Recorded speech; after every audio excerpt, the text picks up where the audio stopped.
Nanti kalau cara tugas itu juga dilihat ya waktu tadi biar nggak kesana. Oke, anak-anak kita kembali fokus ya. Jadi kemarin kan kita sudah belajar terkait materi pengukuran, yakni besaran dan juga satuan. Nah, hari ini kita melanjutkan materi yang sebelumnya, tapi kita fokuskan di penggunaan alat ukur. Di sini ibu ada dua gambar, dua alat ukur. Nah, menurut kalian ini gambar apa, anak-anak?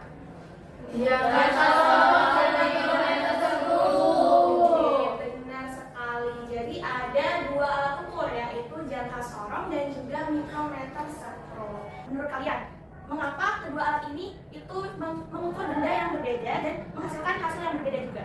Ada yang bisa berpendapat? Saya, Bu. Oke, Mbak Putri, gimana menurut Mbak Putri? Karena kedua alat ukur tersebut itu memiliki ketelitian yang berbeda, Bu. Oke, bagus sekali. Tepuk tangan buat Mbak Putri. Ya, benar sekali. Jadi dua alat ini itu memiliki ketelitian yang berbeda. Nah, ini tuh sejalan dengan tujuan pembelajaran kita hari ini. Jadi kita akan belajar mengenai alat ukur, kemudian mengenai fungsi dari jangka sorong dan juga mikrometer sekro. Nanti kita juga akan melakukan pengukuran menggunakan virtual lab untuk simulasi terkait jangka sorong dan mikrometer sekro. Ibu mau kalian membagi secara dua kelompok besar. Untuk kelompoknya kalian pilih sendiri. Ibu. Oke, anak-anak, apakah sudah bersama teman kelompoknya? Sudah.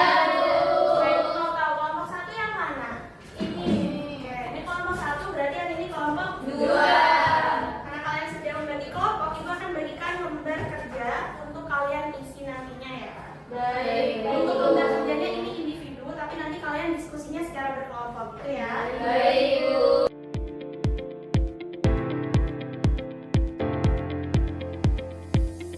Kalian bisa mengisi bagian identitasnya terlebih dahulu ya. Baik, Bu. Sekarang kita lanjut ke bagian penggunaan LKPD-nya. Kalian bisa membaca untuk mengetahui bagaimana langkah LKPD kita pada hari ini. Anak-anak, kemarin Ibu sudah menjelaskan kalian untuk membawa handphone masing-masing karena kita membutuhkan untuk melakukan pengamatan menggunakan virtual lab-nya. Ini sudah membawa handphone semua kan? Sudah. Kalian bisa membuka bagian simulation. Nah, di situ ada video pembelajaran. Ibu mau kalian bisa men-scan masing-masing di handphone kalian dan kalian tonton terlebih dahulu videonya. Oke? Baik, Bu. Video pembelajarannya? Sudah, Bu. Nah, aku mau cek fokus kalian terlebih dahulu. Berdasarkan video yang sudah kalian nonton nih, menurut kalian mengapa sih jangka sorong dan juga mikrometer sekro itu digunakan untuk mengukur benda yang kecil dibandingkan dengan mereka menggunakan penggaris? Ada yang tahu? Saya, Bu. Oke, Mbak Vita gimana, Mbak? Jadi kedua alat tersebut itu memiliki tingkat ketelitian yang lebih teliti daripada penggaris itu. Oke, benar sekali. Terima kasih jawabannya ya, Mbak Vita. Jadi ibu anggap kalian sudah paham terkait videonya. Sekarang bisa lanjut ke bagian problem statement atau rumusan masalah. Di sini ibu minta kalian membuat minimal 2 rumusan masalah yang sesuai dengan video yang sudah kalian tonton tadi. Kalian bisa diskusi dengan kelompok kalian. Ibu beri waktu 5 menit untuk diskusinya ya. Bisa dimulai dari sekarang. Sudah menyusun rumusan masalahnya? Sudah. Iya, Bu. Iya, bagaimana?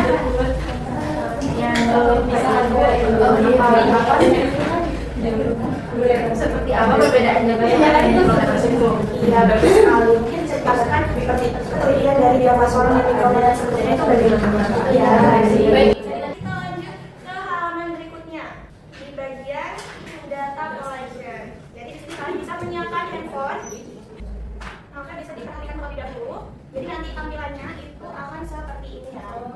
Kalian bisa pencet yang menu fisika, kemudian kalian cari yang jangka sorong terlebih dahulu. Mau melakukan simulasi bisa langsung gunakan menu simulasinya. Nanti kalian bisa lihat di bagian LKPD untuk langkah-langkahnya. Namun jika kalian ada yang sedikit tidak dipahami bisa ditanyakan kepada ibu. Ya, bisa dimulai dari sekarang. Kelompok berapa aja membuka? Ini, Bu. Dan jadi kalian masih bisa. Baik, Bu. Jangan lupa dari fokus dulu ya. Saya mau tanya. Iya, gimana Mbak?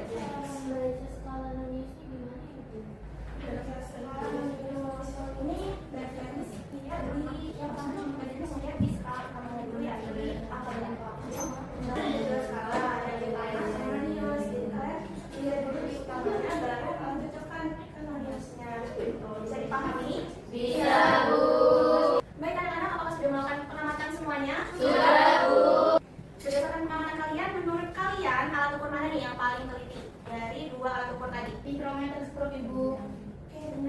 sekali. Sekarang Ibu mau tanya ke Mbak Aridi. Nah, menurut Mbak Aridi, mengapa mikrometer sekrup itu lebih teliti, Mbak? Karena skalanya lebih kecil, Ibu. Ya, ada yang mau menambahkan? Saya, Ibu. Iya, Mbak Citra. Karena mikrometer sekrup itu bisa mengukur benda yang sangat tipis, Bu. Oke, bagus sekali. Beri tepuk tangan buat kalian semua. Jadi, Ibu harap kalian sudah paham dan sudah mengerti. Lanjut ya. Ibu. Kita lanjut di bagian data processing. Jadi hasil tadi itu kalian bisa masukkan ke dalam tabel yang sudah Ibu sediakan di LKPD. Jadi yang pertama di jangka sorongnya, kemudian kalian isi di bagian mikrometer sekrup. Ibu akan mengulas terlebih dahulu ya terkait pengamatan kita yang sudah dilakukan. Jadi tadi kita sudah melakukan pengukuran di jangka sorong dan juga mikrometer sekrup. Nah, kita ulas lagi. Jangka sorong itu kan memiliki dua skala. Ada skala utama sama skala minus. Nah, skala utama itu letaknya ada di sini. Kalau mikrometer sekrup itu juga punya dua skala. Ada skala utama sama skala putar. Oke, minta perhatiannya dulu ya, Mbak Putri, Mbak Fitra, bisa diperhatikan di depan dulu. Ibu mau kalian mempresentasikan hasil untuk satu kelompok bisa perwakilan satu orang maju ke depan. Oke, kelompok satu ada yang mau maju, Mbak? Jadi misalnya di sini akan menyampaikan perwakilan dari kelompok satu akan menyampaikan hasil pengamatan menggunakan jangka sorong. Jadi benda yang dikumpulkan Kita terlebih dahulu. Ini dari temennya ada yang mau menanggapi? Bu, kelompok dua, sama Mbak Dia ya? Iya, Mbak. saya ingin bertanya mengapa untuk mengukur ketebalan kertas tidak menggunakan jangka sorong saja.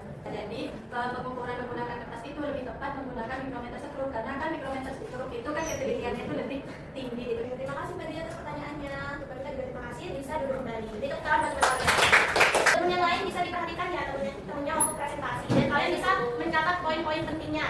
Ya, LKPD. Baik, saya dari kelompok 2 akan membawakan hasil dari kelompok kita. Kemudian dari tangan. Minta tolong Mbak Luciana, Mbak Putri bisa perhatikan Ibu. Oke. Yang tadi kalian sudah melakukan praktikum, sudah melakukan presentasi. Jadi Ibu juga mau mengetes kepahaman kalian nih. Nah, Ibu punya satu contoh. Misalnya Ibu mau mengukur diameter cincin. Nah, itu lebih baik menggunakan jangka sorong atau menggunakan mikrometer sekrup. Ada yang bisa menjawab? Ya, Bu. Yang Mbak Putri. Untuk mengukur diameter titik itu lebih baik menggunakan jangka sorong, Bu. Karena penelitiannya itu bisa untuk mengukur diameter titik. Ya, terima kasih Mbak Putri, benar sekali. Antara jangka sorong dan juga mikrometer sekrup itu lebih teliti yang mikrometer sekrup. Jadi bisa mengukur benda-benda yang lebih kecil. Oke? Kalau sudah paham, kita lanjut ke bagian terakhir, bagian kesimpulan. Nah, bisa melengkapi pernyataan yang ada di LKPD, kemudian kalian tuliskan kesimpulan dari pembelajaran kita hari ini. Baik, Bu. Dengan satu orang yang berani maju ke depan untuk memberikan kesimpulan pembelajaran hari ini. Saya mau, Bu. Oke, Mbak Denis boleh. Punya yang lain bisa diperhatikan dulu ya. Baik, saya akan menyimpulkan kegiatan hari ini. Jadi kesimpulan dari kegiatan hari ini itu saya menjadi bahwa setiap alat ukur itu tuh memiliki fungsi dan tingkat ketelitian yang berbeda. Beri tepuk tangan untuk Mbak Dia. Oke, jadi kalian sudah melakukan pembelajaran. Nah, sebelum Ibu tutup pembelajaran hari ini, untuk lebih mengasah kemampuan kalian, Ibu punya tugas. Jadi kalian bisa kerjakan di rumah. Kita bahas di minggu depan ya. Baik, Bu. Ibu bagikan lembar soalnya terlebih dahulu. Baik, Bu. Terima kasih kepada anak-anak. Ibu senang sekali karena di sini kalian sudah memahami terkait penggunaan alat ukur baik itu jangka sorong dan juga mikrometer sekrup. Sebelum mengakhiri,